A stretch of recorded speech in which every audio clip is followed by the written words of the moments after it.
إن الحمد لله نحمده ونستعينه ونستغفره ونعوذ بالله من شرور أنفسنا ومن سيئات أعمالنا من يهده الله فلا مضل له ومن يضلل فلا هادي له وأشهد أن لا إله إلا الله وحده لا شريك له وأشهد أن محمدا عبده ورسوله يا أيها الذين آمنوا اتقوا الله حق تقاته ولا تموتن إلا وأنتم مسلمون يا أيها الناس اتقوا ربكم الذي خلقكم من نفس واحدة وخلق منها زوجها وبث منهما رجالا كثيرا ونساء واتقوا الله الذي تساءلون به والأرحام إن الله كان عليكم رقيبا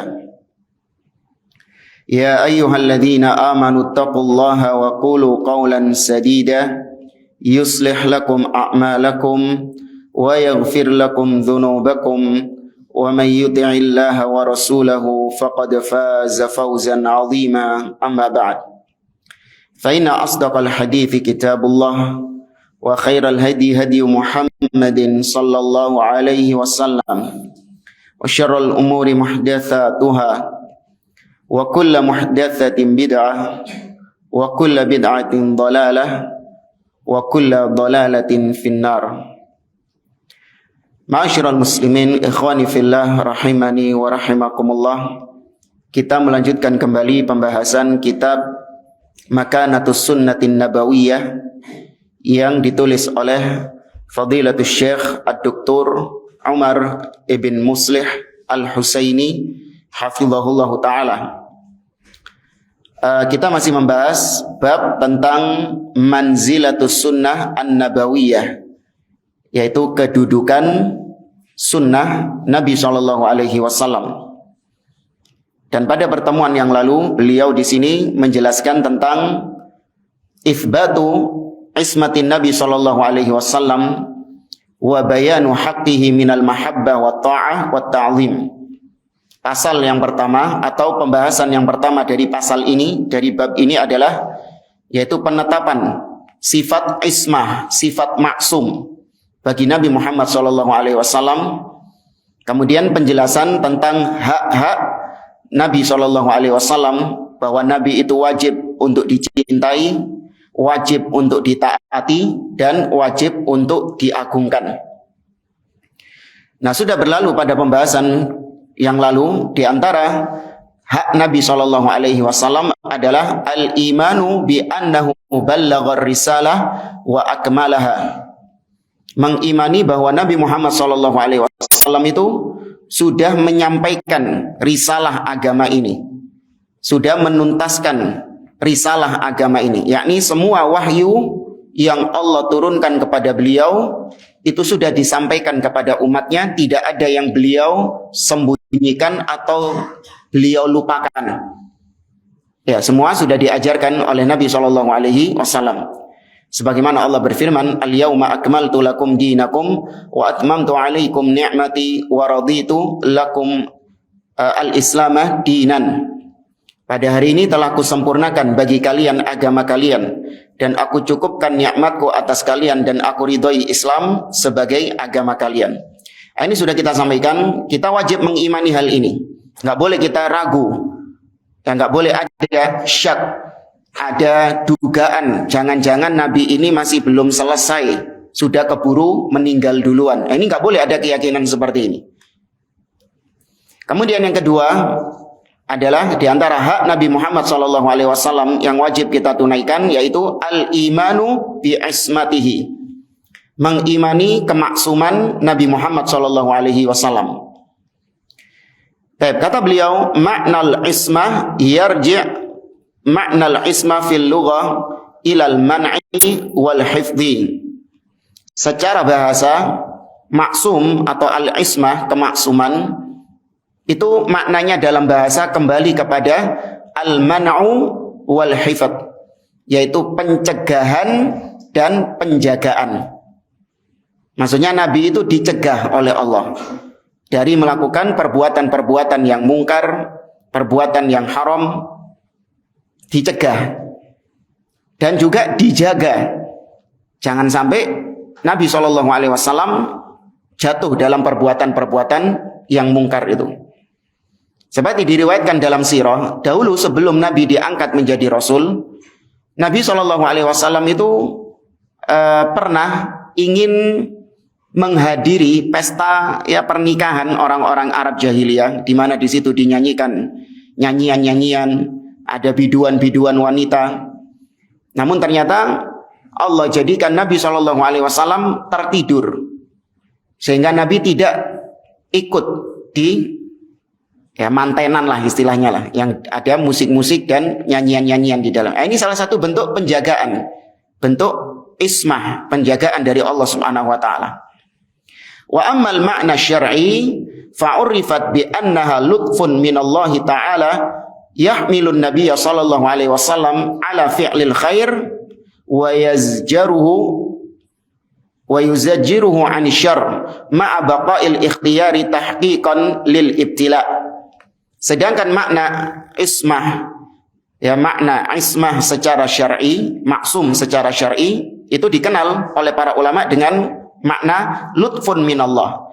Semacam taufik dari Allah, hidayah dari Allah kepada Nabi SAW yang membawa Nabi pada perkara-perkara yang khair. Taufik ini mengantarkan Nabi Muhammad SAW untuk melaksanakan perbuatan-perbuatan yang baik. Dan taufik ini mencegah Nabi SAW dari perbuatan yang buruk. Tapi dengan catatan ma'a baqa'il ikhtiyar tahqiqan lil ibtila. Bersamaan dengan itu, Allah masih memberikan pilihan kepada Nabi SAW sebagai bentuk ujian kepada beliau. Artinya bukan dipaksa sama Allah. Enggak, Nabi itu bisa memilih. Nabi itu diberi pilihan sama Allah Azza wa Jalla. Itu ujian. Contoh misalnya,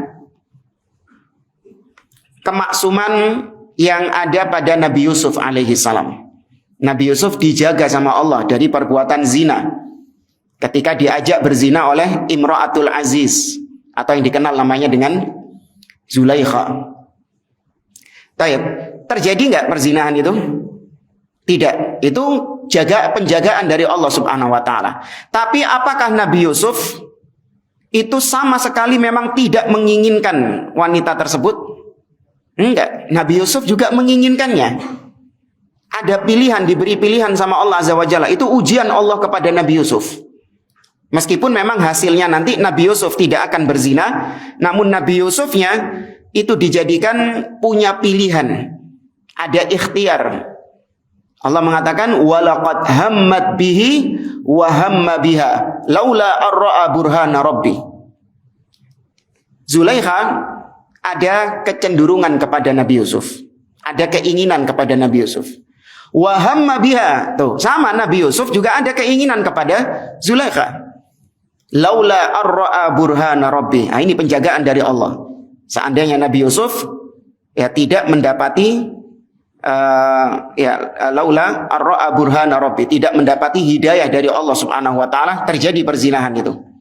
Tapi dijaga sama Allah Subhanahu wa taala. Jadi jangan dianggap maksum ini adalah paksaan dari Allah. Nabi enggak diberi pilihan. Para nabi dan rasul itu tidak diberikan pilihan, yaitu mereka enggak ada kecenderungan ke sana itu. Enggak. Mereka manusia biasa.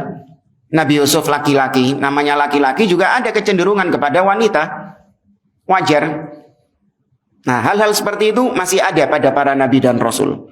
Namun tetap Allah jaga mereka dari perbuatan-perbuatan yang keji dan mungkar. Bingung jemaah? Enggak ya? Ya. Jadi kalau misalnya nabi dan rasul itu disetting bukan seperti manusia. Memang nabi dan rasul itu enggak ada keinginan kepada wanita. Enggak ada keinginan kepada perkara-perkara duniawi misalnya. Terus mereka nggak melakukan hal-hal yang mungkar dan keji karena mereka nggak ada keinginan. Maka yang seperti ini terpuji nggak? Bisa dipuji dari sisi ini nggak? Enggak, memang dia nggak ada keinginan kok. Berarti itu bukan suatu pujian. Karena memang dia secara asal tidak menginginkannya. Tapi para nabi dan rasul diberi keinginan karena mereka manusia biasa. Namun tetap Allah jaga, Allah hindarkan nabi dan rasul dari perkara-perkara tersebut. Baik, kemudian pembahasan berikutnya masih tentang maksum. Al-jawanibul lati usiman Nabi sallallahu alaihi wasallam fiha. Sisi-sisi, sudut-sudut di mana Nabi sallallahu alaihi wasallam itu maksum. Jadi ada sudut-sudut Nabi dan Rasul itu enggak maksum. Nah, ini pernah kita singgung ya. Ada sudut-sudut Nabi dan Rasul itu enggak maksum. Tapi ada sudut-sudut yang Nabi dan Rasul itu maksum di situ. Ya, apa saja sudut-sudut yang Nabi SAW dan nabi-nabi yang lain juga itu maksum dari hal-hal tersebut. Yang pertama, ismatuhu fit tabligh wa da'war risalah. Nabi dan Rasul itu maksum dari sisi tabligh, menyampaikan agama dan klaim kerasulannya. Ya, Nabi dan Rasul itu mengklaim bahwa diri mereka adalah utusan Allah. Dan memang harus dikumandangkan. Nabi dan Rasul itu harus istilahnya memamerkan statusnya sebagai Nabi dan Rasul. Nah, ini bedanya sama wali. Kalau wali justru jatuhnya apa kalau dia pamer kewaliannya? Ria. Iya, justru dia ria kalau pamer kewaliannya. Saya ini wali loh. Kemarin saya dapat karomah. Ditabrak truk-truknya mendal misalnya. Nah, kalau pamer seperti itu justru ini jatuh dalam riya, menurunkan derajatnya sebagai wali, menghilangkan statusnya sebagai wali bahkan. Tidak sebagaimana Nabi dan Rasul. Kalau Nabi dan Rasul wajib dia mengumandangkan dirinya sebagai Nabi dan Rasul. Nah, Nabi dan Rasul ini maksum dari tabligh, menyampaikan. Artinya apa yang disampaikan oleh para Nabi dan Rasul itu pasti dijaga sama Allah. Gak mungkin ada kekeliruan dari apa yang disampaikan Nabi. Nah, mungkin Nabi kepleset, salah ngomong ketika menyampaikan wahyu. Atau ada yang kelupaan. Atau ada kesilapan, ketergelinciran dalam menyampaikan wahyu. Nah, ini gak mungkin.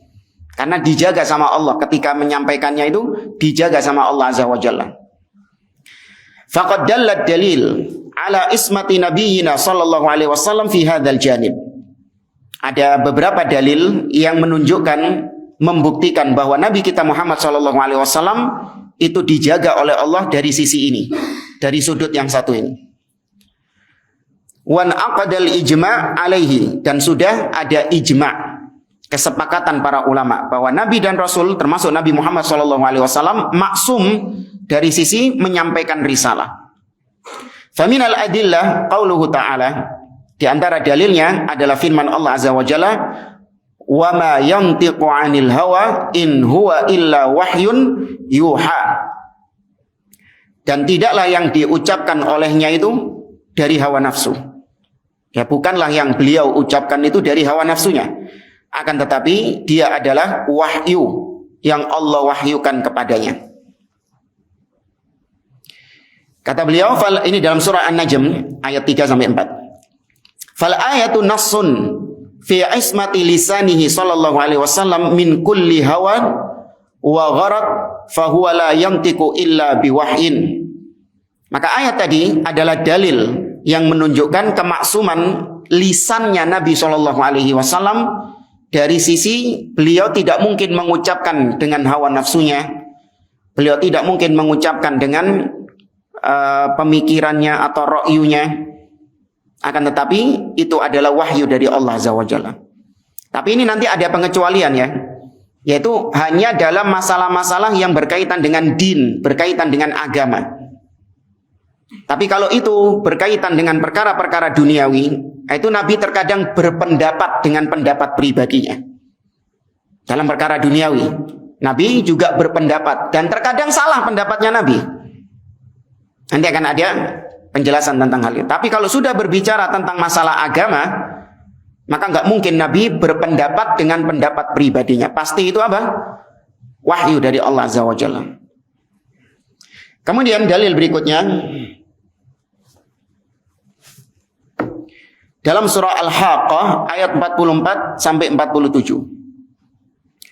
Allah Azza wa Jalla berfirman, "Walau taqawwala 'alaina ba'dal aqawil la akhadna minhu bil yamin, thumma laqata'na minhu al-watin, fama minkum min ahadin anhu hajizin." Kata Allah Azza wa Jalla, seandainya Muhammad itu mengucapkan ucapan-ucapan, ya sekiranya ucapan-ucapan yang mengada-ngadakan ucapan atas kami, maksudnya atas wahyu Allah Subhanahu wa taala, ngarang-ngarang wahyu, ya, mengucapkan tentang agama tanpa wahyu, maka Allah ancam, la akhadna minhu bil yamin, maka kami akan genggam tangan kanannya. Ya, kami akan genggam tangan kanannya, tsumma laqata'na minhul watin, kemudian kami putus pembuluh darahnya. Diancam sama Allah Azza wa Jalla. Fama minkum min ahadin anhu hajizin, dan tidak ada di antara kalian, salah seorang di antara kalian yang menghalangi dari hal tersebut. Nah, ini ancaman dari Allah bahwa Nabi SAW ketika mengada-ngadakan ucapan yang bukan dari Allah, maka diancam dengan ayat ini. Nah, kata beliau, "Falau kana sallallahu alaihi wasallam min hadzal jins kama yaz'umul kafirun la anzalallahu bihi minal uqubah ma dzakarahu fi hadhil ayah." Seandainya memang Nabi Muhammad SAW itu seperti yang Allah firmankan dalam ayat ini, suka ngarang-ngarang sendiri, mengada-ngadakan sendiri apa yang tidak Allah ucapkan, sebagaimana yang dituduhkan kepada orang-orang Quraisy kepada beliau, bahwa Al-Quran itu hanya ucapan Nabi SAW. Nabi yang ngarang-ngarang sendiri itu, bukan dari Allah Subhanahu wa taala.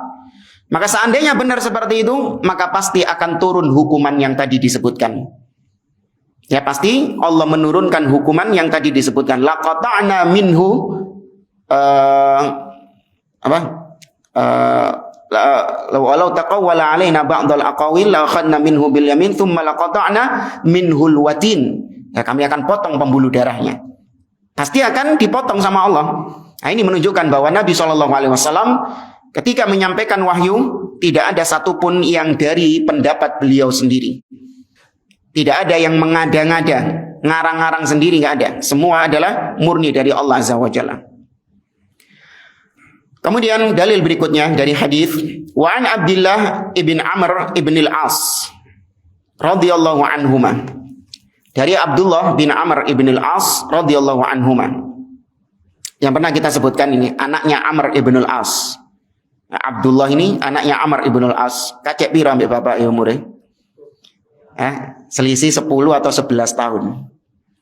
Ya, anak sama bapak selisih 10 11 tahun. Ikut kakak adik.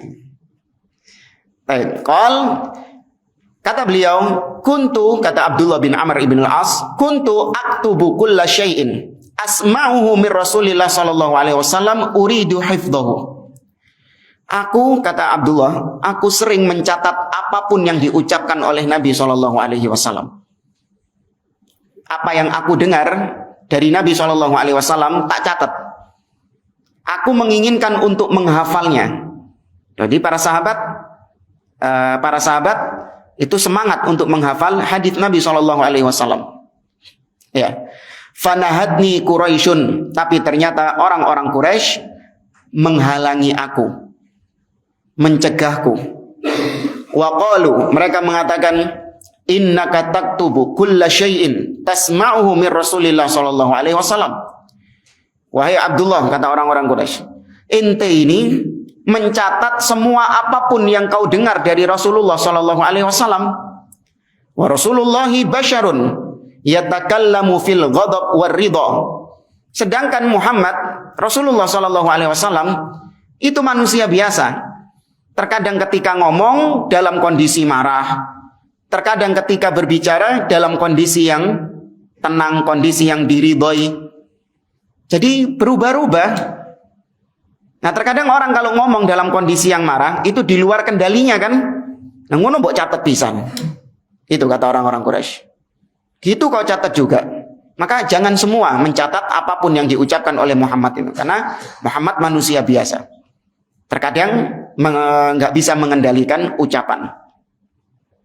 Taib. Ini tuduhan orang-orang Quraisy. Fa amsaktu 'anil kitab. Ternyata Abdullah bin Amr juga kepikiran tentang hal itu. Iya ya. Maka dia pun berhenti dari menulis hadis Nabi SAW. Tuh, sahabat saja kena syubhat jemaah. Ya, sekelas sahabat bisa kena syubhat seperti ini. Maka dia pun berhenti. Itu menjadi keraguan-raguan dalam dirinya. Akhirnya dia berhenti. Aku tahan dulu, nggak mau nulis lagi wahyu, nggak mau menulis lagi hadis Nabi SAW. Kemudian wa dzakartu dzalika li Rasulillah SAW. Kemudian aku ceritakan itu kepada Rasul SAW. Fa auma'a bi usbu'ihi ila fihi.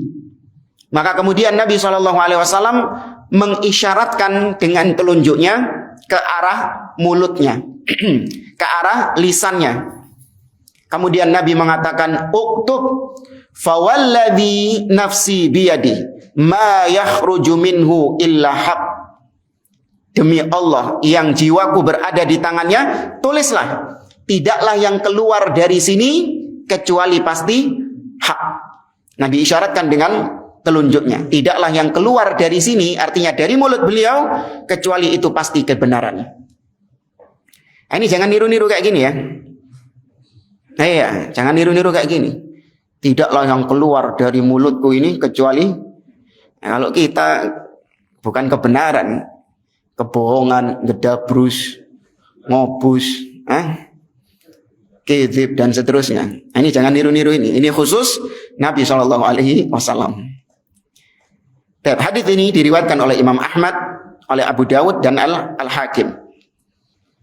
Dalil berikutnya, wa antal hata ibni Ubaidillah anna Nabi sallallahu alaihi wasallam qala, dari Talha bin Ubaidillah radhiyallahu an, bahwa Nabi sallallahu alaihi wasallam mengatakan, walakin idza haddatstukum 'anillahi syai'an fakhudhu bihi fa inni lan akdziba 'ala Allah. Akan tetapi apabila aku berbicara kepada kalian tentang Allah, ya, aku berbicara kepada kalian sesuatu tentang Allah. Berarti di sini dikhususkan kalau Nabi sudah berbicara tentang agama, ya, berbicara tentang masalah agama, maka kata beliau, fakhudhu bihi, ambil itu, imani itu. Ya, karena kata beliau, sesungguhnya aku tidak pernah berdusta atas nama Allah Subhanahu wa taala. Ya, maka kalau Nabi berbicara tentang masalah agama, itu pasti hak, bukan dari pendapat beliau. Tapi kalau perkara duniawi, nanti akan dijelaskan, terkadang itu dari pendapat pribadi beliau, dan terkadang salah. Ya, dan itu tidak menurunkan derajat Nabi, tidak menurunkan status Nabi SAW. Wa nukilal ijma' ala ismatil anbiya fit tablighi wa ada'i risalati wa mimman naqalahu al-qadhi Iyad wa Syekhul Islam Ibnu Taimiyah. Dan telah dinukil ijma' tentang kemaksuman para nabi dalam tabligh, dalam menyampaikan wahyu kepada umatnya, itu maksum. Dan diantara yang menukil ijma' adalah Al-Qadhi Iyad dan juga Syekhul Islam Ibnu Taimiyah rahimahullah dalam Majmu' Fatawanya. Kemudian masih tentang maksum ya. Yang kedua, al-ismatu minal kufri wasyirk. Kalau tadi maksum dari salah menyampaikan wahyu, yang kedua maksum dari kesyirikan dan kekufuran.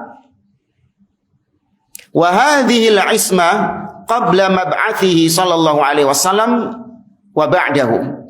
Kemaksuman ini, yaitu maksum dari perbuatan syirik dan kekufuran, itu sudah ada pada Nabi sallallahu alaihi wasallam sejak sebelum diutusnya beliau dan setelah diutusnya beliau. Jadi dari kecil Nabi itu sudah dijaga oleh Allah dari perbuatan syirik, dari perbuatan kufur.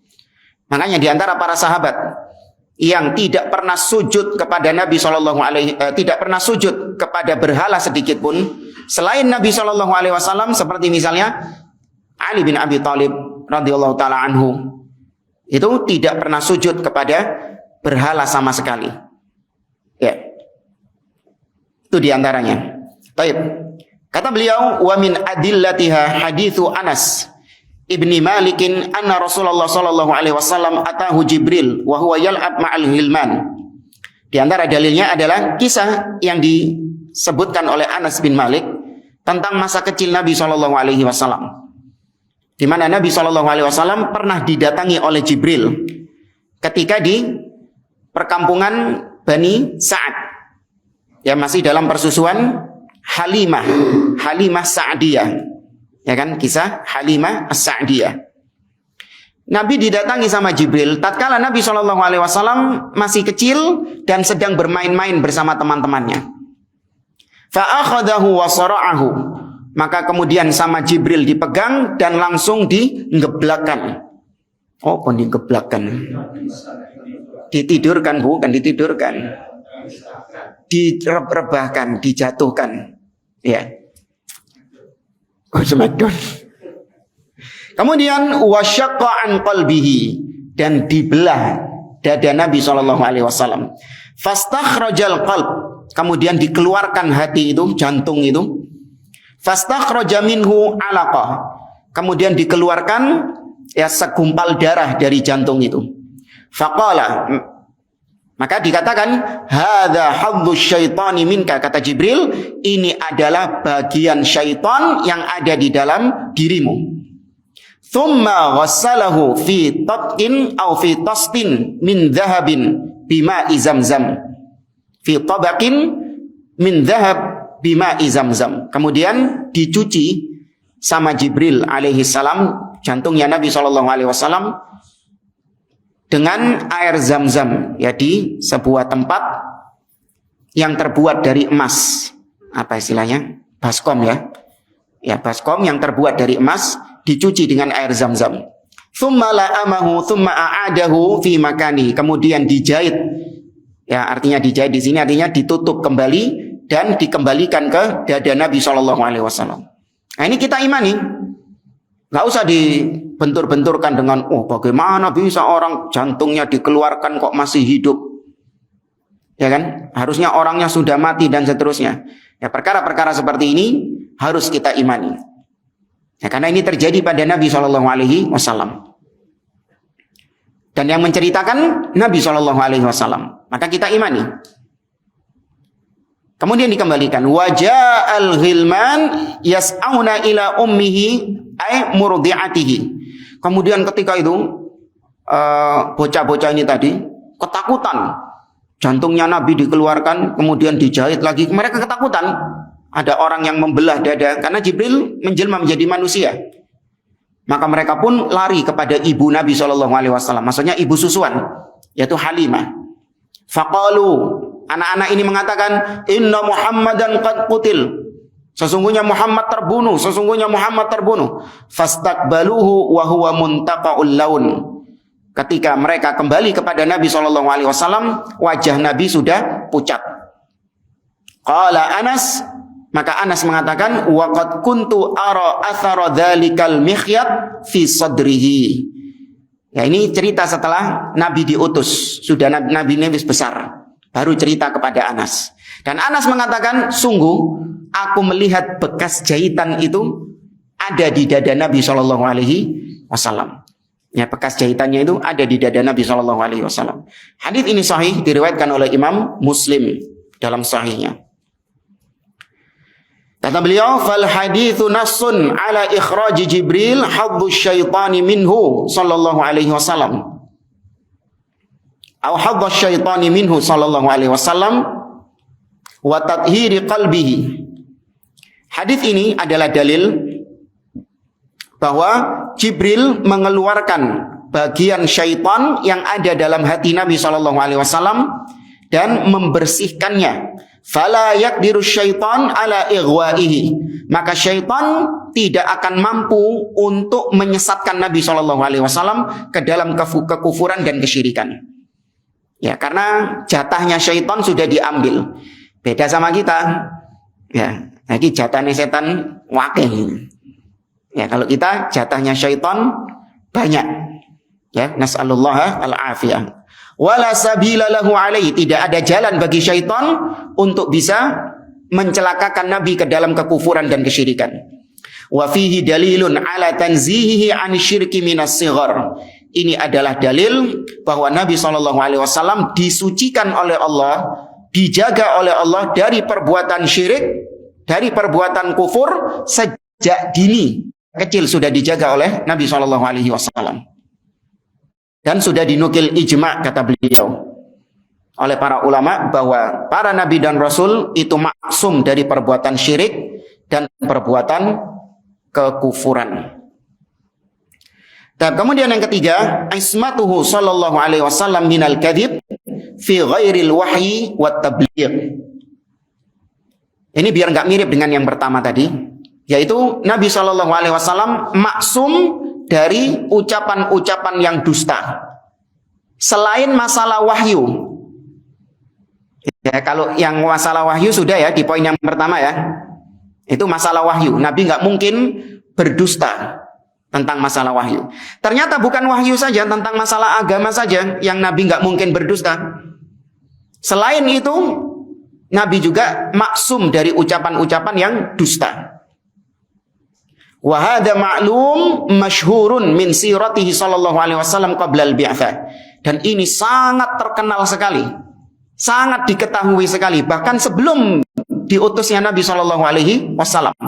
Kalau Anda membaca sirah, Anda pasti tahu tentang keistimewaan Nabi yang satu ini. Sejak dahulu tidak pernah berdusta. Walihada lamma jama'a Quraisyan liyunzirahum qala lahum. Jadi kisahnya Nabi Shallallahu Alaihi Wasallam itu pernah diperintahkan oleh Allah, fasda' bima tu'mar wa a'rid 'anil musyrikin. Wahai Muhammad, keraskan dakwahmu. Keraskan apa yang sudah diperintahkan Allah kepadamu.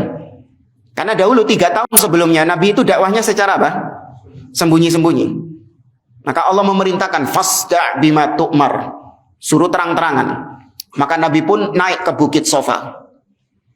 Kemudian Nabi SAW memanggil orang-orang Quraisy. Ya Bani Hashim. Ya, libutuni Quraisy. Dipanggil orang-orang Quraisy. Maka mereka pun berkumpul.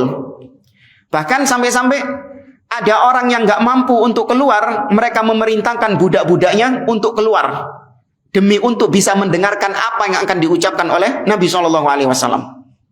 Ini mau ngomong apa ini Muhammad ini? Metua.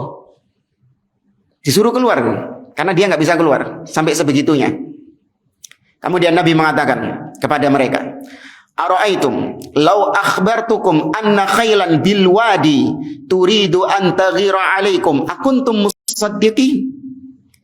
Bagaimana pendapat kalian wahai orang-orang Quraisy apabila saya kabarkan kepada kalian bahwa ada pasukan berkuda di balik lembah ini yang akan memerangi kalian sekarang ini? Apakah kalian percaya kepadaku? Padahal gak ono. Nah, karena Nabi di tempat yang tinggi bisa aja tok belakangi. Ono pasukan berkuda, katanya mau nyerang kalian. Kalau itu aku kabarkan kepada kalian sekarang, apakah kalian mempercayaiku? Maka Nabi ngetes dulu ini.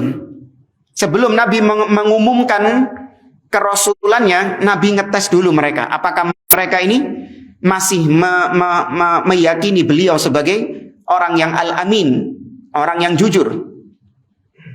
Maka ketika ditanya seperti ini, semua orang Quraisy tanpa terkecuali mereka mengatakan ma jarrabna 'alaika illa sidqan. Iya, kami tidak pernah menduga engkau itu berdusta. Ya, dugaan kami kau itu selalu jujur. Keyakinan kami kau itu selalu jujur.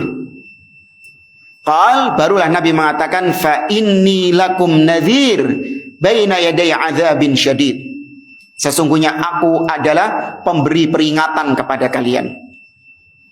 Ya, sesungguhnya aku pemberi peringatan kepada kalian akan adanya siksa yang pedih. Nah, di sini Nabi SAW memperingatkan orang-orang musyrikin Quraisy bahwa beliau adalah seorang utusan Allah Subhanahu wa taala. Nah, ada yang protes ketika Nabi mengatakan demikian. Siapa yang protes? Abu Lahab. Ya, Abu Lahab mengatakan tabban laka alihadza jama'tana. Celaka kau wahai Muhammad. Apa cuman gara-gara urusan kayak gini kau mengumpulkan kita di siang hari ini? di tengah terik matahari ini. Maka kemudian Allah turunkan firman-Nya apa? Tabbat yada abi lahabin wa tab. Ya. Hadis ini sahih, diriwayatkan, dikeluarkan oleh Imam Al-Bukhari dalam sahihnya.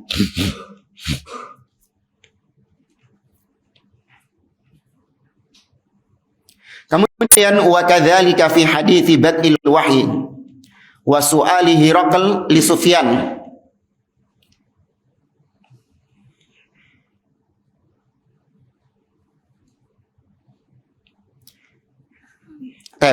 Di sini beliau mengatakan hadis tentang atau kisah tentang Heraklius, pertanyaan Heraklius kepada Abu Sufyan. Ini bukan Sufyan ya. Ya, di situ cetakannya Sufyan ya. Harusnya Abu Sufyan. Ya, li Abi Sufyan. Karena Sufyan siapa yang dimaksud? Sufyan Ats-Tsauri belum ada.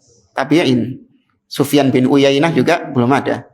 Maka berarti yang dimaksud di sini adalah Abu Sufyan. Dan memang Abu Sufyan yang berjumpa dengan Heraklius, ya, Azimur Rum, pembesar Romawi. Heraklius ini Nasara. Apa yang dikatakan oleh Heraklius, yang ditanyakan Heraklius kepada Abu Sufyan?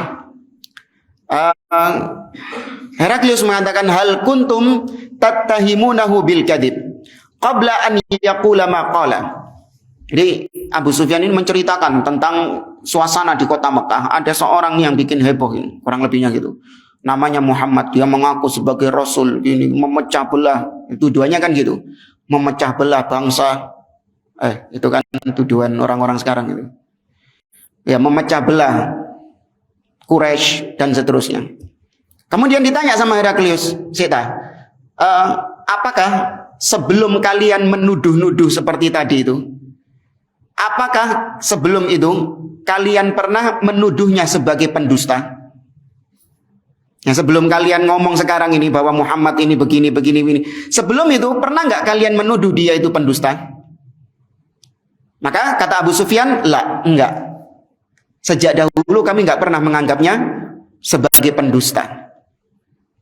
Ya, maka itu menunjukkan bahwa Nabi SAW sejak kecil beliau sudah dijaga oleh Allah dari dusta.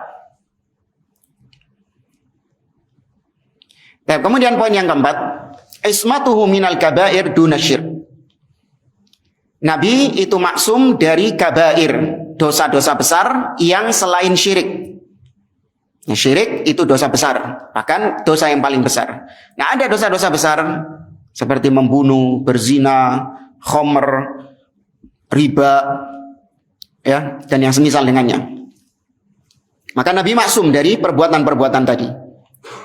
Wa min adillati dzalika qaulullah ta'ala. Di antara dalilnya firman Allah Azza wa Jalla dalam surah Al-Qalam ayat yang keempat, Allah berfirman, wa innaka la'ala khuluqin 'azim. Sesungguhnya engkau wahai Muhammad berada pada kedudukan akhlak yang luhur. Ya, akhlaknya Nabi SAW itu luhur. Ya, sangat agung sekali, dipuji oleh Allah Subhanahu wa taala. Fahadhi tazkiyatun minallah li Rasulih sallallahu alaihi wasallam tujibu salamatahu min kulli ma yahuttu min manzilatihi wa yaqdah fi nubuwwatihi wa min dzalikal kabair. Ayat tadi adalah tazkiyah, pensucian dari Allah kepada Nabi sallallahu alaihi wasallam yang mengharuskan Nabi itu selamat dari segala macam yang bisa menurunkan kedudukannya. Ya, selamat, Nabi itu selamat dari segala macam perbuatan yang bisa menurunkan kedudukan Nabi Shallallahu Alaihi Wasallam, menurunkan kehormatan Nabi Shallallahu Alaihi Wasallam, dan bisa merusak kenabian beliau. Ya, Allah selamatkan Nabi Shallallahu Alaihi Wasallam dari segala perbuatan yang bisa menurunkan kehormatannya dan bisa merusak kenabiannya. Artinya kalau kenabiannya sudah rusak, ya pengikutnya nggak akan percaya sama dia. Nah, apa itu? Yaitu Allah menjaganya dari perbuatan-perbuatan dosa besar. Nah, kalau ada Nabi melakukan perbuatan dosa besar, itu menurunkan kehormatannya dan juga merusak kenabiannya, merusak status kenabiannya. Maka ini nggak mungkin pada Nabi SAW. Kalau ada yang bertanya, bagaimana dengan Nabi Musa alaihissalam? Bukankah dia melakukan pembunuhan, dan pembunuhan adalah dosa besar? Nah, tidak sengaja. Itu dilakukan karena ketidaksengajaan. Nabi Musa hanya memukul dengan pukulan yang ringan. Fawakazahu Musa faqadha alaihi. Nabi Musa memukul, namun ternyata Nabi Musa sangat kuat sekali. Ada kisah tahu tentang batu yang berjalan. Ketika Nabi Musa mandi, ternyata batunya yang ada pakaiannya Nabi Musa ini berjalan. Kemudian batu itu dipukul sama Nabi Musa dan pecah batunya. Membekas. Membekas di situ. Batunya itu membekas tangannya Nabi Musa alaihissalam. Saking kuatnya Nabi Musa. Beda sama kita. Kalau kita mukul batu, tangan kita yang masalah, tangan kita. Bukan batunya yang masalah, tangan kita yang masalah. Langsung masuk UGD. Maka Nabi Musa sangat kuat. Ketika pembunuhan itu terjadi, maka itu tidak dari kesengajaan Nabi Musa alaihissalam. Wa qauluhu, kemudian sabda Nabi SAW, amma wallahi inni la akhsyakum lillah wa atqakum lahu. Ini kisah yang panjang tentang 3 orang sahabat yang mendatangi rumah Nabi SAW, bertanya kepada istri Nabi tentang ibadah Nabi ketika di rumah. Ka'annahum taqalluha, seakan-akan mereka ini menganggap remeh ibadahnya Nabi ini. Sebagian di antara mereka mengatakan, innahu qad ghufira lahu ma taqaddama min dzambi wa ma ta'akhkhar. Wajar, karena Nabi itu sudah diampuni dosa-dosanya yang telah lalu dan yang akan datang. Wa aina nahnu mir Rasulillah, sedangkan kita gimana posisinya? Maka yang satu puasa terus-menerus, yang kedua sholat malam terus-menerus, dan yang ketiga nggak mau menikah. Maka datang Nabi. Kemudian Nabi mengatakan hadis ini, amma wallahi fa inni akhsyakum lillah wa atqakum lahu. Aku adalah orang yang paling bertakwa kepada Allah dan yang paling takut kepada Allah Azza wa Jalla. Nggak ada manusia yang lebih bertakwa daripada Nabi dan lebih takut kepada Allah daripada Nabi. Walakinni asumu wa uftir, tapi aku terkadang puasa, terkadang tidak. Wa anamu wa arqudu, aku terkadang tidur, wa usolli, terkadang juga sholat, wa atazawwajun nisa, dan aku menikahi wanita-wanita. Faman raghiba an sunnati falaysa minni, barang siapa yang enggak suka dengan sunnahku, maka dia bukan termasuk dariku.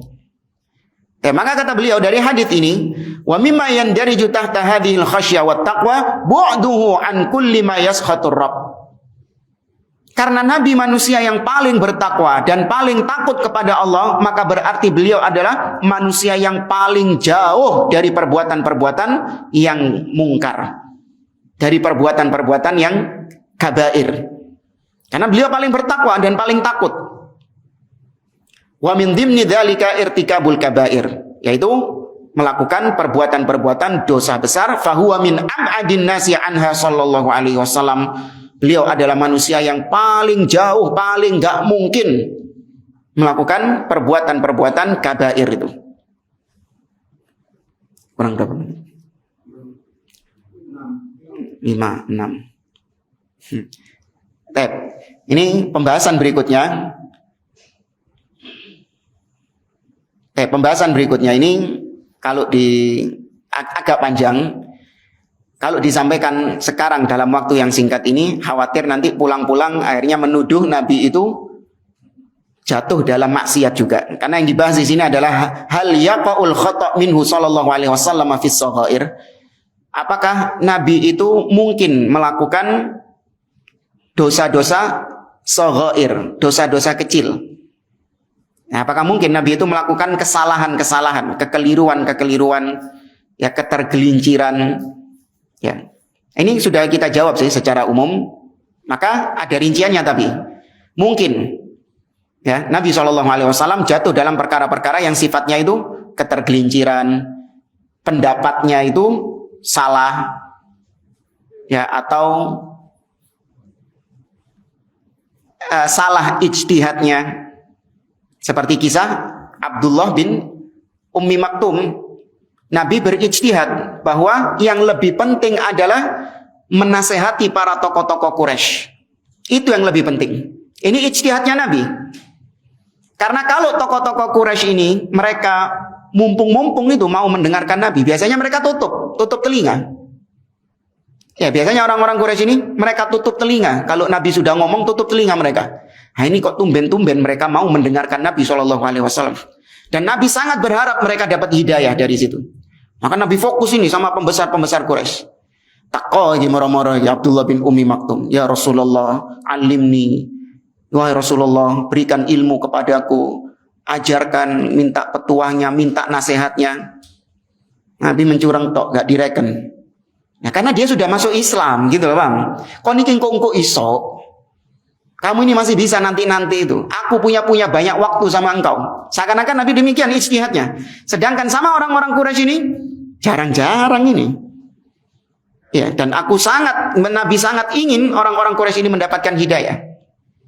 Kalau Anda bayangkan kalau Abu Jahal CS ini dapat hidayah dari Allah, gimana?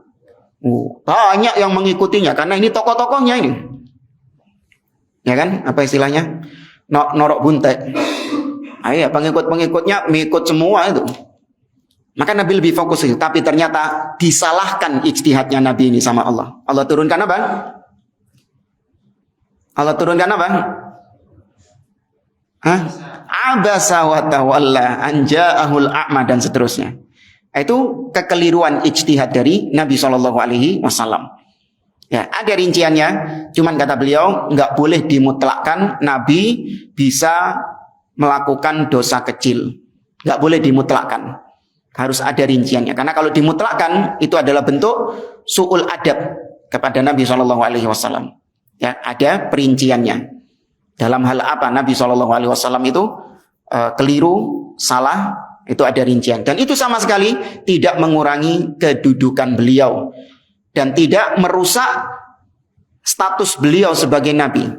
Jadi ketika disebutkan kesalahannya, jangan sampai nanti orang yang mendengarkannya itu, mosok Nabi kok ini sih? Enggak sampai membuat orang itu meragukan kenabiannya. Enggak. Ini kesalahan-kesalahan yang sifatnya manusiawi.